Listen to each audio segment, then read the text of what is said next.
अस्सलाम वालेकुम गाइस। आज कॉन्स्टिट्यूशनल लॉ की सीरीज़ में हम कॉन्स्टिट्यूशन ऑफ पाकिस्तान को पढ़ रहे हैं और इसके अंदर आज मैं आपको जो कॉन्सेप्ट समझाऊंगा वो है प्रीएम्बल ऑफ द कॉन्स्टिट्यूशन। ये जो आप तस्वीर देख रहे हैं ये अमेरिकन कॉन्स्टिट्यूशन की है। यानी जब अमेरिकन कॉन्स्टिट्यूशन लिखा गया तो वो इस तरह था और इसके अंदर प्रीएम्बल को ऐड किया गया। अब प्रीएम्बल को ऐड करवाने वाला कौन था, उसका नाम है एडमुंड रेंडोल्फ। एडमुंड रेंडोल्फ एक अमेरिकन है जो कि सबसे पहला यूएस अटॉर्नी जनरल था और दूसरा सेक्रेटरी ऑफ स्टेट था। यानी ये एक अच्छी पोजीशंस पे था अमेरिका के अंदर।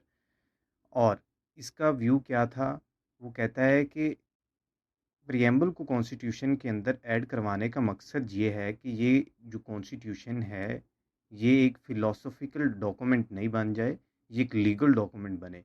फ़िलॉसफ़ी की कोई भी चीज़ होगी तो वो बाइंडिंग नहीं होती। जो भी कोई लीगल डॉक्यूमेंट होगा वो बाइंडिंग नेचर का होगा।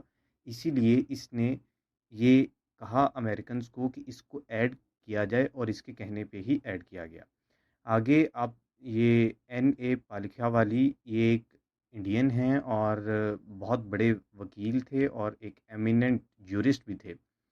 इन्होंने एक प्रिएम्बल के बारे में बात की और इन्होंने कहा कि प्रिएम्बल जो होता है वो कॉन्स्टिट्यूशन की शनाख्त होता है। यानी इनके जो अल्फाज थे वो ये थे कि preamble is an identity card of the constitution. यानी हम किसी भी कॉन्स्टिट्यूशन को अगर पहचानना चाहें कि उसके अंदर क्या फ़ीचर्स होंगे, वो किन उसूलों पे खड़ा होगा, वो किन बातों पे खड़ा होगा, तो वो हमें प्रिएम्बल से पता चल जाएंगे। अच्छा, प्रिएम्बल हमें 3 चीज़ों का जवाब देता है कि प्रिएम्बल बना कौन रहा है। यानी सबसे पहले हू, यानी ये अथॉरिटी किसके पास है कि वो ये जो कॉन्स्टिट्यूशन है ये किसने बनाया है। और दूसरा जवाब वो देता है कि ये जो कॉन्स्टिट्यूशन बन रहा है इसके अंदर होगा क्या। और तीसरा जवाब वो देता है प्रिएम्बल हमें कि ये क्यों बनाया जा रहा है। यानी अगर हम देखें अमेरिकन प्रिएम्बल को ही तो वो हू का जवाब ये देता है कि वी द पीपल, यानी हम लोग। हू का जवाब मिल गया कि हम लोग ये डिसाइड करेंगे कि यहाँ पे क्या होगा। आगे व्हाट का जवाब देता है कि do ordained and establish this constitution, यानी किसने किया और क्या किया। आगे वाई, क्यों किया। In order to form one perfect union and establish justice in this society और फेडरेशन। यानी इन 3 चीज़ों के ये कॉन्स्टिट्यूशन जवाब देते, प्रिएम्बल जवाब देता है हमें। आगे प्रिएम्बल होता क्या है।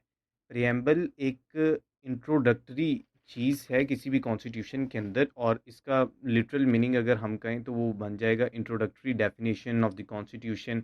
और ये इंट्रोडक्टरी हिस्सा होता है जिसके अंदर रीज़न बताई जाती है और बताया जाता है कि इंटेंशन शो की जाती है कि हम ये जो कानून बनाने जा रहे हैं, ये जो आइन बनाने जा रहे हैं, इसके पीछे ज़हन क्या है। और इसका एक दूसरा है कि ये introduction to the highest law of the land. Highest law of the land क्या है, वो कॉन्स्टिट्यूशन होता है। कॉन्स्टिट्यूशन को कहा जाता है कि highest law of the land. तो कॉन्स्टिट्यूशन का इंट्रोडक्शन प्रिएम्बल कहलाता है। आगे प्रिएम्बल के फीचर्स हैं जो सबसे पहला फीचर ये है कि ये बज़ाते खुद कानून नहीं होता लेकिन इससे आगे कानून बन रहा होता है। प्रिएम्बल कभी भी ये डिफ़ाइन नहीं करता कि हुकूमत की पावर्स क्या होंगी और एक जो इंडिविजुअल्स हैं उनके राइट क्या होंगे। प्रिएम्बल ये ये जो प्रिएम्बल है ये कॉन्स्टिट्यूशनल कन्वेंशन से बना, आगे वजूद में आया। कॉन्स्टिट्यूशनल कन्वेंशंस का कॉन्सेप्ट ये है कि सबसे पहले कुछ उसूल तय कर लिए गए कि इन इन उसूलों पे हम कॉन्स्टिट्यूशन बनाएंगे और उन उसूलों को जब मिलाकर लिखा गया तो वो प्रिएम्बल की सूरत में हमारे सामने आ गया। अब प्रिएम्बल हर कॉन्स्टिट्यूशन के शुरू में होता है। अब प्रिएम्बल जो है कि वो सब्सटेंटिव लीगल प्रोविजंस हमें नहीं देता। प्रिएम्बल इन पैराग्राफ लिखा जाता है, नंबर्स में नहीं लिखा जाता, स्टैट्यूटरी प्रोविजंस नहीं होती इसकी। और ये हमें कोई फ्रेमवर्क भी नहीं दे रहा होता, हमें सिर्फ प्रिंसिपल्स यानी उसूल बता रहा होता है कि इन उसूलों पे खड़े होके आप आगे ये कॉन्स्टिट्यूशन बनाने जा रहे हैं। आगे हम प्रिएम्बल के ऑब्जेक्टिव्स देखते हैं कि प्रिएम्बल को क्यों लिखा जाता है कॉन्स्टिट्यूशन के अंदर। प्रिएम्बल को इसलिए लिखा जाता है कि प्रिएम्बल हमें कॉन्स्टिट्यूशन के ऑब्जेक्टिव्स बता रहा होता है।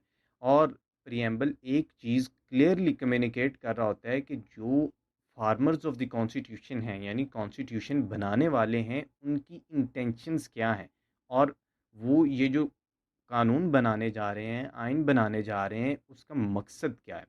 अच्छा, प्रिएम्बल जो है वो इनेक्टिंग क्लॉज कहलाता है, यानी इससे ड्राइव की जाती हैं चीज़ें। ये यहाँ पे मैंने लिखा हुआ है, even though it does not give the government any specific power और राइट, यानी ये हुकूमत को कोई ताकत या पावर या कोई राइट नहीं दे देता, या इंडिविजुअल्स के कोई राइट नहीं बताता, लेकिन इसकी इतनी लीगल इम्पोर्टेंस है कि इसको यानी अगर कहें कि बनाए इस्तदलाल बना के हम इनेक्टमेंट कर सकते हैं कॉन्स्टिट्यूशन की लॉज की। Thank you so much. Like and subscribe our YouTube channel.